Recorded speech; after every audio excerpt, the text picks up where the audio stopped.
Lorsqu'on se lance dans le massage bien-être, une des questions que l'on peut se poser, c'est à quel type de personne on va avoir affaire en clientèle. Donc dans un premier temps, ce que je peux vous dire, c'est que dans 90% des cas, on va avoir affaire au même type de clientèle que l'on peut rencontrer dans n'importe quel type d'activité. Donc il y a des gens sympas, il y a des gens relous, il y a des gens qui sont introvertis, des gens extravertis, des gens rigolos, des gens pas rigolos, bref, c'est le panel total que l'on peut retrouver dans une société normale. De la même manière, dès que les clients viendront de toute classe sociale, auront de tout type de niveau d'éducation et auront aussi tous les profils physiques et psychologiques que vous pouvez rencontrer dans la rue, lorsque vous marchez, lorsque vous vous adressez aux gens. Donc voilà, tout ça pour dire que dans 90% des cas, ça sera des gens absolument charmants et une relation de prestataire de service clientèle totalement normale, c'est-à-dire des gens qui viennent, qui réservent une prestation, qui viennent chez vous, vous leur offrez cette prestation, donc le massage pour le cas qui nous intéresse. À la fin de la prestation, ils vous remercient chaleureusement, ils vous payent et puis après, les personnes rentrent chez eux. Cependant, il y a une caractéristique dans le massage qui le fait différer des autres prestations de service, c'est le degré d'intimité que l'on va avoir avec le client, le temps de la prestation, car en effet, le massage, même si dans tous les massages, il n'est pas nécessaire de se dénuder, la plupart du temps quand même, c'est souvent des massages aux huiles que les personnes vous réservent, donc la plupart du temps, les gens seront quand même partiellement nus en tout cas sur votre table, donc vous entrez dans un degré d'intimité avec la personne que forcément vous n'atteignez pas dans d'autres types de prestations. Et en entrant dans ces degrés d'intimité un peu plus importants, vous êtes confronté un peu plus en profondeur avec la personnalité des gens, parfois dans des choses très sympas, des fois dans des choses qui le peuvent l'être un petit peu moins.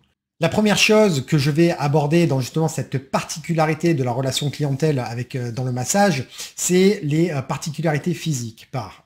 D'ailleurs, je vais en profiter pour faire une petite note en aparté.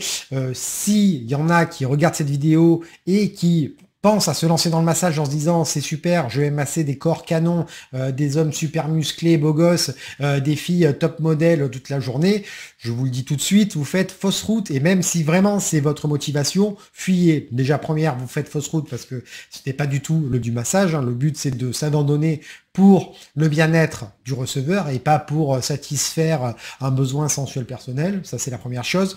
Et puis de deux, si vraiment vous vous attendez à masser que des gens magnifiques, vous allez au-devant d'une énorme déception.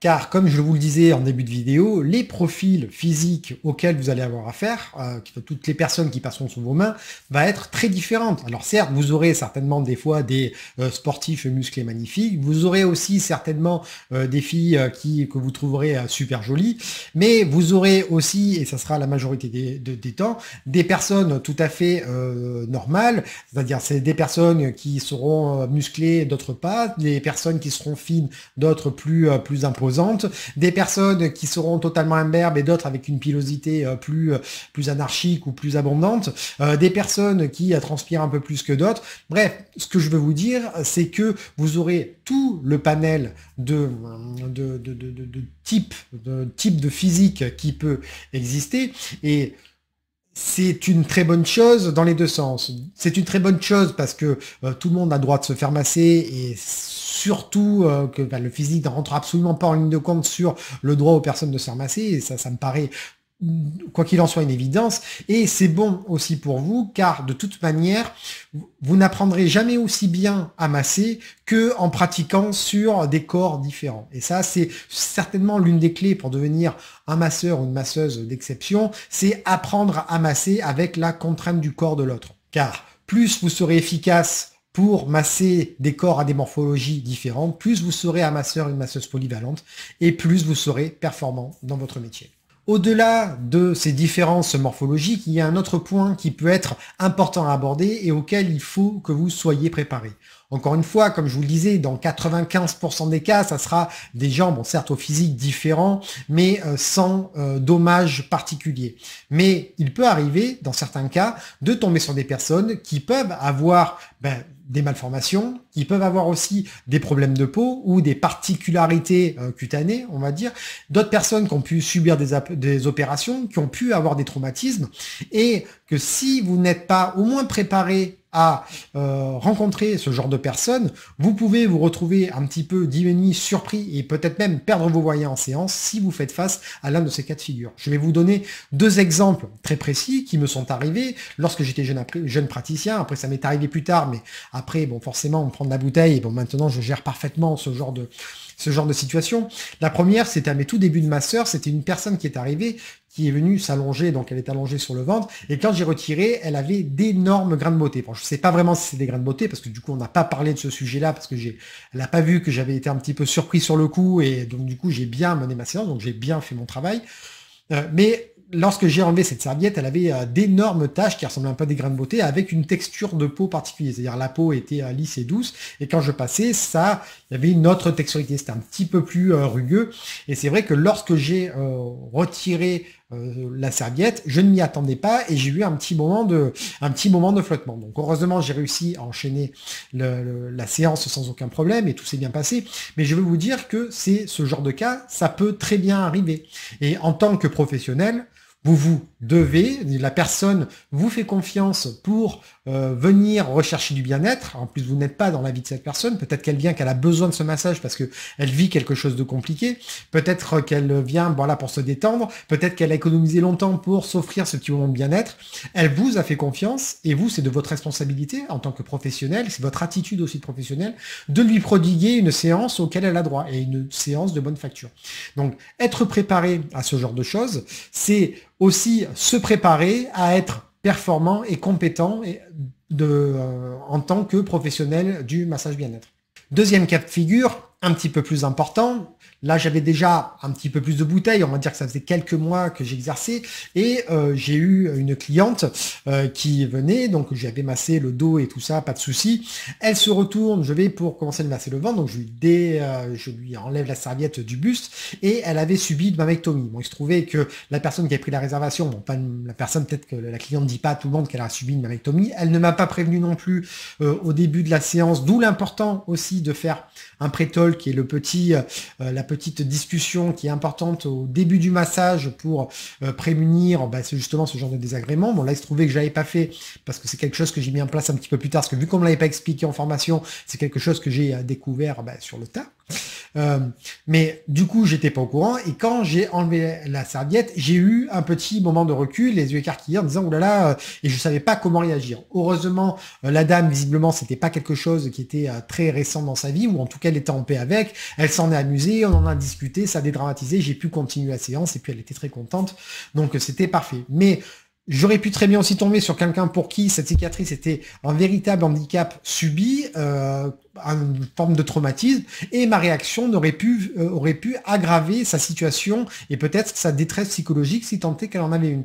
Donc c'est en ça que je dis qu'il est important d'être préparé à ce genre de choses, que lorsque l'on se lance dans le massage bien-être, même si ces cas-là ne sont pas le plus fréquents, c'est des choses auxquelles vous pouvez être confronté et qu'il vous faut bien intégrer. Parce qu'après, on apprend toujours sur le moment comment on va réagir et comment bien réagir et arriver à faire abstraction pour continuer sa séance comme si de rien n'était. Mais quoi qu'il en soit, il est important de comprendre que c'est une réalité dans le métier et qu'il vous la faut intégrer car il est possible que vous soyez confronté à ce genre de situation.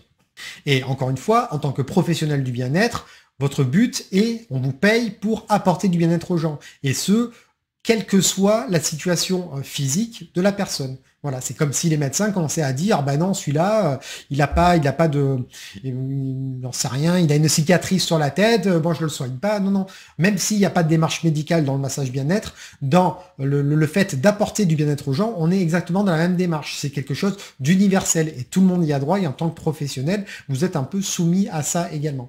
Et c'est aussi comme ça que l'on devient aussi un bon professionnel. Un autre cas de figure aussi auquel il faut être préparé, c'est les problèmes psychologiques, parce que évidemment il y a les traumatismes physiques et parfois certaines personnes viennent et donc vous êtes confrontés directement avec les histoires de vie, soit parce qu'elles vous le racontent, soit parce que vous voyez les stigmates sur le corps de la personne, mais il peut aussi y avoir donc tout ce qui est de l'ordre des traumatismes psychologiques, des gens qui ont pu subir des attouchements ou des agressions où le massage fait partie dans une sorte de démarche thérapeutique pour se réapproprier son corps et pour autoriser l'accès à son corps par une tierce personne, hein, c'est des choses que j'ai pu aussi vivre en séance et qui sont assez fortes, hein, et c'est très gratifiant que quelqu'un vous donne cette confiance. Mais voilà, cette confiance-là, il faut non seulement être à la hauteur, mais il faut aussi adopter la bonne posture pour pouvoir être dans la douceur et l'accompagnement de cette personne. Et ça aussi, c'est des compétences humaines déjà, et aussi une préparation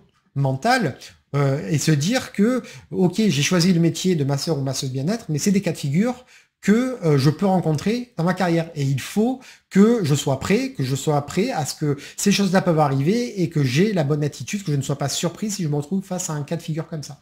Un autre cas aussi, qui est un peu plus atypique, ça m'est arrivé qu'une fois, j'étais tombé sur une fille qui ne ressentait quasiment plus, elle avait un problème nerveux, ne ressentait quasiment plus le toucher non plus. Et là aussi, bon, même si ça c'est peut-être un petit peu plus facile à gérer parce que c'est moins visible, mais il peut avoir une détresse aussi émotionnelle chez la personne. Et voilà, il faut aussi apprendre à travailler dans ce sens-là, avoir une démarche toujours en restant dans le massage, hein. Le but n'est absolument pas de dériver vers quelque chose de thérapeutique parce que ce n'est absolument pas le cadre du massage, et c'est en dehors du compétence du massage, hein, que les choses soient claires, mais il faut être aussi avoir cette démarche dans le cadre du massage d'accompagner la personne dans le fait de bien vivre la séance et d'orienter la séance pour qu'elle la vive le mieux possible. Parce que nous, notre boulot, c'est que la personne, elle arrive avec une demande, être relaxée et avoir du bien-être, et notre but à nous, la finalité de notre travail, c'est qu'en fin de séance, elle dise « Merci, vous m'avez apporté ce que j'étais venu chercher chez vous ». D'autres choses auxquelles on n'est pas forcément préparé et qu'il est bon que vous sachiez, c'est les réactions au massage. Alors le massage, ça induit des réactions au niveau physiologique, hein, du corps, et parfois il peut avoir certaines réactions surprenantes, certaines qui sont rigolotes, d'autres qui peuvent être effrayantes. Donc, par exemple, une chose toute bête et naturelle, c'est que la personne s'endorme. Donc généralement, si la personne s'endort, c'est que vous faites bien votre travail. C'est-à-dire que, après, ça ne veut pas dire que parce qu'elle s'endort pas, vous massez pas bien, mais c'est plutôt bon signe. Mais après, ça peut être un petit peu déroutant. C'est des choses auxquelles il faut être préparé. Des personnes aussi, quand les muscles se relâchent, la psyché se relâche, des gens peuvent éclater de rire. Parfois, ça peut être juste nerveux. Il n'y a pas forcément quelque chose qui l'a chatouillé ou qui l'a amusé, mais ça peut être juste une décompensation émotionnelle. D'autres peuvent se mettre à pleurer aussi. Moi, ça m'est arrivé aussi. Ça peut être impressionnant. Le tout, évidemment, quelle que soit la situation, est de toujours garder son sang-froid, être dans une démarche apaisante, calme, continuer comme si il y avait rien de spécial qui était en train de se passer, s'enquérir si vous voyez vraiment que ça prend des proportions un peu qui dépassent un peu l'entendement, de voir si tout va bien, mais surtout de garder son sang-froid et de continuer votre séance, de la ralentir s'il faut ou de l'accélérer s'il faut aussi, de garder voilà un bon tempo pour que la personne puisse continuer à profiter de votre massage sur le long terme. Le dernier point que je vais aborder, ça va être du point de vue comportemental. Après, il faut savoir que, encore une fois, dans le massage, on peut faire face à un peu tout ce qu'on peut trouver dans la société. Et parfois, il va falloir vous faire preuve de psychologie, mais parfois fine, pour pouvoir gérer les personnes qui rentrent dans votre salon de massage ou sur votre table de massage. Encore une fois, dans 90% des cas, il n'y aura rien d'extraordinaire, hein, mais puis parfois, il y en a qui peuvent être très bavards, il y en a qui peuvent être muets comme des carpes, il y en a qui peuvent avoir envie de plaisanter en permanence, il y en a qui peuvent être très énervés, et c'est aussi des types de comportements dont il faut être préparé à accueillir pour pouvoir agir toujours de la bonne façon et toujours pouvoir garder la séance sur sa trame pour qu'elle se déroule du mieux possible. Et pour vous, un des points aussi dans le comportement qui peut être important, c'est le niveau de la pudeur. Vous pouvez faire face aux deux extrêmes. C'est-à-dire, il y a des gens qui sont complètement pudiques, mais limite trop, c'est-à-dire les gens qui n'aiment pas trop qu'on leur masse les pieds, donc ils gardent les chaussettes, qui ont un peu honte de leur corps, donc ils gardent leur t-shirt, et donc au final, il vous reste 1 cm carré à masser, et dans votre tête, vous dites, mais comment tu veux que je me démerde avec ce bordel? Et ça aussi, il faut arriver à le gérer. Parfois, il y a besoin d'une petite discussion, lui expliquer aussi les finalités du massage et que bon, il faut quand même un minimum de conditions requises pour pouvoir lui prodiguer le massage en bonne situation.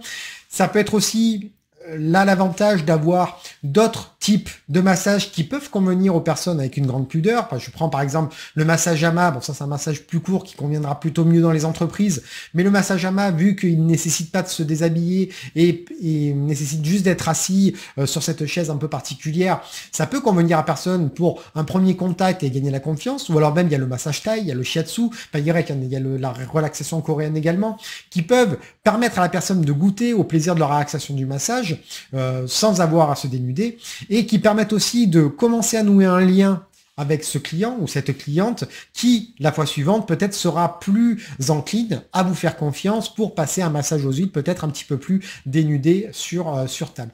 Et ça, encore une fois, il faut jamais aller dans la confrontation. Et ça encore, il faut bien s'y préparer parce que ce genre de choses, même si ce n'est pas les plus fréquents, ça fait aussi partie intégrante du métier, ces cas de figure que vous pourrez rencontrer tout au long de votre carrière. Le dernier point, et ça fera la transition avec une prochaine vidéo que je vais faire assez rapidement, c'est les personnes qui n'ont aucune pudeur. Donc parfois ça peut arriver, la personne arrive, vous allez vous laisser la personne s'installer sur la table et lorsque vous revenez, elle est complètement nue. Donc de but en blanc, il ne faut pas avoir d'a priori sur la personne. Ce n'est pas parce que la personne se met complètement nue qu'il y a forcément une idée tordue derrière. Il y a des gens qui ont peut-être l'habitude, parce que dans certains salons, ça se fait et il n'y a aucun souci. Dans d'autres salons, ça ne se fait pas du tout. Après, vous, à savoir si c'est quelque chose qui vous dérange ou pas, si vous faites ça qu'avec des clients de confiance ou des clientes de confiance, ou si c'est des choses que vous acceptez avec tout le monde, ou si c'est des choses que vous proscrivez, quelle que soit la personne, que vous connaissez ou connaissez pas. Mais quoi qu'il en soit, c'est aussi des cas de figure qui peuvent arriver, et ça aussi, il faut y être préparé, et aussi préparer un argumentaire calme, raisonné, parce qu'encore une fois, l'idée n'est pas d'agresser la personne que vous trouvez nue, même s'il a une serviette ou pas. Voilà, il faut arriver à détendre l'atmosphère et faire passer le message que vous voulez passer pour pouvoir, encore une fois, continuer la séance dans de bonnes conditions. Et puis, il y a le dernier cas de figure, qui rentre un peu dans le cadre de la pudeur, mais qui va même un petit peu plus loin. Il y a aussi, même si c'est une infime partie des gens qui viennent se faire masser, qui viennent aussi donc dans le salon de massage avec une idée un peu salace derrière la tête. Et cela, évidemment, il faut savoir s'en prémunir, les traiter quand ils sont là, et savoir aussi prendre congé et mettre fin à la séance quand vous jugez que les bornes sont dépassées. Mais ce sujet-là, je vais en faire une vidéo complète, c'est certainement la prochaine vidéo que je vais faire, donc je ne vais pas trop développer le sujet dans cette vidéo présente. Et si le sujet vous intéresse, je vous invite à regarder donc cette prochaine vidéo qui va sortir d'ici quelques jours. En tout cas, j'espère que je vous ai un peu déblayé ce sujet qui est la clientèle en massage. J'ai essayé d'être assez exhaustif. Si vous êtes professionnel, que vous avez rencontré d'autres cas de figure, si vous avez des précisions supplémentaires que vous voulez apporter, n'hésitez pas à les mettre en commentaire, ils sont là pour ça. Si vous avez des questions, vous pouvez les mettre aussi, je me ferai un plaisir d'y répondre si j'ai les réponses, parce qu'encore une fois, je n'ai pas réponse à tout, même si j'aimerais bien. Et donc en tout cas, j'espère que la vidéo vous a plu. Si ça vous a plu, vous pouvez toujours liker, c'est bon pour le référencement de la vidéo, vous abonner à la chaîne pour en rater aucune. Et moi, je vous dis sûrement à très bientôt pour une nouvelle vidéo. Ciao, ciao.